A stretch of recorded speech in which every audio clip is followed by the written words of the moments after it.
এতিয়াহে বাৰাণ্ডাখন শুৱনি হ'ল গাঁথনি কৰি দিয়াৰ বাবে। আৰু বাৰাণ্ডাখনৰ বিষয়ে এটা প্ৰশ্ন সুধিব খুজিছোঁ, যিসকলে জানে প্লিজ মোক কমেণ্টত জনাব। ঘৰ বনোৱা বিষয়ে একো নজনাৰ ফলত দেখিছেই আগতে কিমান ভুল হৈ গ'ল আৰু ভুলবোৰ শুদ্ধ কৰিবলৈ যাওঁতে কিমান এক্সট্ৰা খৰচ হৈ যায়। সেয়েহে এতিয়া যাতে একো ভুল নহয়, একেবাৰতে যাতে কামবোৰ হয়। আৰু ছেকেণ্ড টাইমত খুব জোৰকে বৰষুণ দিয়াৰ বাবে মছলা বাৰাণ্ডাতে সানিব লগা হ'ল। আৰু এতিয়া যদি বাৰাণ্ডাখন ভালকে মুচি কুচি লওঁ, চাওকচোন কিমান ধুনীয়া লাগিব। আৰু এতিয়া আগৰ দৰে বৰষুণ দিলে আমাৰ বাৰাণ্ডাখন এচাকনিয়ে তিয়াই পেলাব নোৱাৰে আৰু।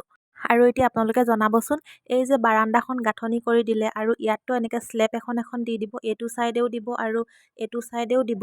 আৰু এই স্লেবকেইখন নিদি যদি অকণমান আঁতৰত এনেকৈ গাঁথনি কৰি দিওঁ আৰু মাজৰখিনিত যদি মাটি ভৰাই দিওঁ আৰু সেই মাটিখিনিত যদি ফুল ৰুই দিওঁ, কেনেকুৱা লাগিব বাৰু? মানে মাজৰখিনি গাঁত হৈ যাব আৰু তাত মাটি ভৰাই দিব লাগিব। আৰু তেনেকৈ নকৰি যদি স্লেবখনো দি দিলোঁ, ধৰক পিৰালিৰ নিচিনা যদি কৰি দিওঁ, তাৰ ওপৰত যদি টাব ৰাখোঁ, কেনেকুৱা লাগিব বাৰু?